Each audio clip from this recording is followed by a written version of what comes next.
अगर आप 5,000 रुपए मंथली इन्वेस्टमेंट करते हैं तो 15 साल बाद आपको क्या मिलता है? यदि आप एफडी में इन्वेस्टमेंट करते हैं तो आपको लगभग मिलता है 14 से 15 लाख। वहीं एसआईपी में आपका रिटर्न टोटल बनता है लगभग 24 से 25 लाख। आज के इस वीडियो में हम एसआईपी वर्सेज एफडी के बारे में जानेंगे, यही शॉकिंग सच्चाई। नमस्कार दोस्तों, मैं तेज कुमार स्वागत करता हूं आपका तेजश्री वेल्थ में। आज हम बात करेंगे इंडिया के सबसे पॉपुलर दो ऐसे इन्वेस्टमेंट के बारे में, एफडी और एसआईपी। एफडी को लोग सेफ मानते हैं जबकि एसआईपी को थोड़ा रिस्की माना जाता है, जबकि लॉन्ग टर्म में इनका रिजल्ट एक आपको शॉक कर देगा। एफडी यानी फिक्स डिपॉजिट, जैसा कि नाम से ही पता चल रहा है, हम अपने पैसे को डिपॉजिट कर रहे हैं। हम अपने पैसे को बैंक को देते हैं, बैंक उसमें हमें एक फिक्स्ड रिटर्न देता है। एक एवरेज एफडी का रिटर्न चल रहा है 6 से 7% का, जबकि इन्फ्लेशन भी चल रहा है 5 से 6%, यानी कि हमारी ग्रोथ लगभग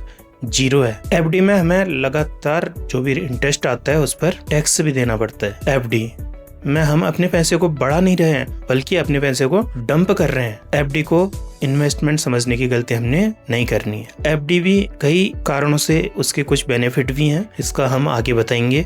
चलिए अब बात करते हैं एसआईपी की। एसआईपी यानी सिस्टमेटिक इन्वेस्टमेंट प्लान। यहाँ पर हम मंथली थोड़ा थोड़ा पैसा जो भी हमारे गोल को पूरा करने के लिए जरूरत है उस पैसे को हम इन्वेस्टमेंट करते हैं, और वो पैसा हमारा मार्केट में पार्टिसिपेट करता है, जिससे हमें भविष्य में एक अच्छा रिटर्न मिलने की संभावना है। अगर हम म्यूचुअल फंड की हिस्ट्री में आज तक पीछे देखने जाते हैं तो अब तक म्यूचुअल फंड ने हमें 12 से 14% का एवरेज रिटर्न बना के दिया है। यानी कि यहाँ पर जो हमारा इन्फ्लेशन 5 से 6% था, उससे लगभग डबल रिटर्न हम प्राप्त कर सकते हैं। एसआईपी से जो हम 12 से 14% का रिटर्न बनाएंगे, उसमें से हम इन्फ्लेशन जो हमारा 5 से 6% है उसको माइनस करते हैं, तब भी हमारे पास 8 से 10% का रिटर्न एक्स्ट्रा जनरेट होके देता है, जिससे लॉन्ग टर्म में हमारी वेल्थ अच्छी बन जाती है और हमारा पैसा ग्रो करके अच्छा कॉर्पस बन जाता है। इसके बाद एक एसआईपी की सबसे बड़ी खूबसूरती है कंपाउंडिंग, जिसको दुनिया के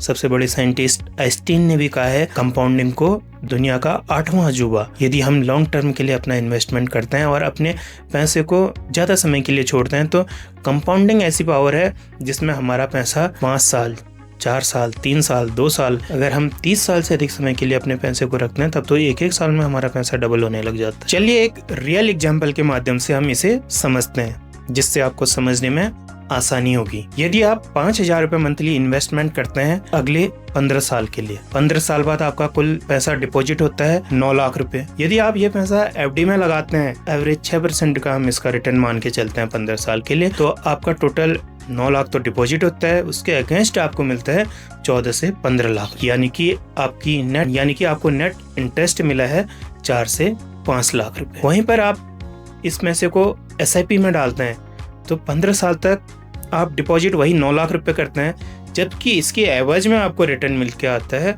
24 से 25 लाख रुपए। डिफरेंस क्लियर है। एफडी में आपको रिटर्न मिला है 5 से 6 लाख रुपए और म्यूचुअल फंड में आपको रिटर्न मिला है 15 से 16 लाख रुपए, यानी कि 10 लाख का यहाँ पर आपको सीधे सीधे ज्यादा बेनिफिट है। डिफरेंस है लगभग 10 लाख का। ये आया कैसे?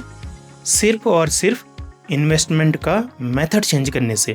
हमने एफडी की जगह एक एसआईपी चुनी। चलिए अब बात करते हैं एफडी की क्या क्या लिमिटेशन है। एफडी के सबसे बड़ी प्रॉब्लम है फिक्स रिटर्न, इन्फ्लेशन और इंटरेस्ट। एफडी पर जो हमें इंटरेस्ट प्राप्त होता है वह हमारा पूरे का पूरा टैक्सेबल होता है, और जो लॉन्ग टर्म में हम एफडी से रिटर्न प्राप्त करते हैं वह हमारा जो महंगाई बढ़ रही है, यानी कि एफडी करके हमें महंगाई को बीट कर पाना असंभव है। चलिए आप बात करते हैं एसआईपी की पावर। एसआईपी एक तो हमारा बजट फ्रेंडली होता है, हम छोटे छोटे अमाउंट से मंथली अपनी सेविंग करके एसआईपी कर सकते हैं।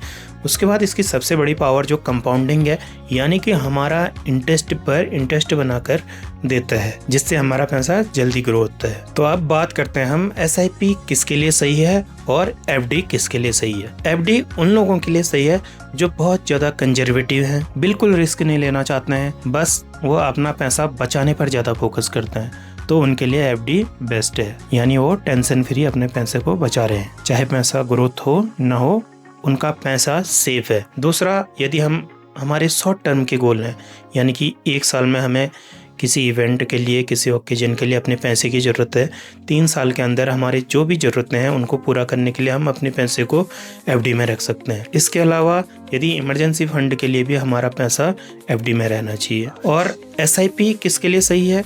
एसआईपी उनके लिए सही है जो थोड़ा बहुत मार्केट का नॉलेज रखते हैं या मार्केट में पैसा लगाना चाहते हैं, अपने पैसे को अच्छे से ग्रो करना चाहते हैं, बड़ी बड़ी कंपनियों में अपनी भागीदारी करना चाहते हैं, देश के साथ अपनी भी ग्रोथ करना चाहते हैं। जैसे रिटायरमेंट प्लानिंग के लिए हम एसआईपी कर सकते हैं। यदि आपका चिल्ड्रन एजुकेशन के लिए प्लानिंग है, चिल्ड्रन की मैरिज के लिए प्लानिंग करने के लिए पैसा बचाना है, यानी 5 साल से ऊपर आपके जो भी गोल हैं उनको प्राप्त करने के लिए आपको जरूर एसआईपी करनी चाहिए, ताकि आप इंडिया की ग्रोथ पर ज़्यादा से ज़्यादा अपनी भागीदारी निभाओ और अपनी भी ग्रोथ उसके साथ साथ पॉसिबल करो। तो हमारे लिए स्मार्ट स्ट्रेटेजी क्या होनी चाहिए? हमें एफडी और एसआईपी दोनों का बैलेंस बना के चलना चाहिए।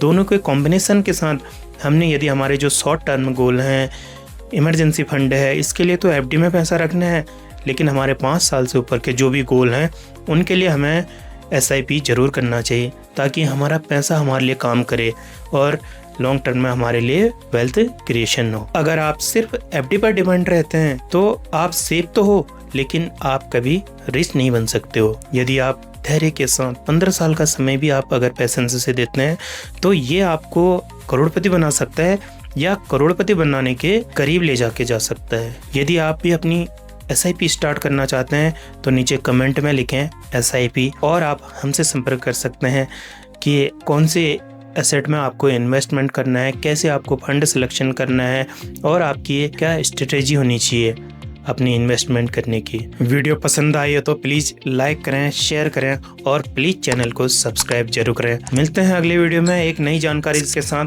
धन्यवाद।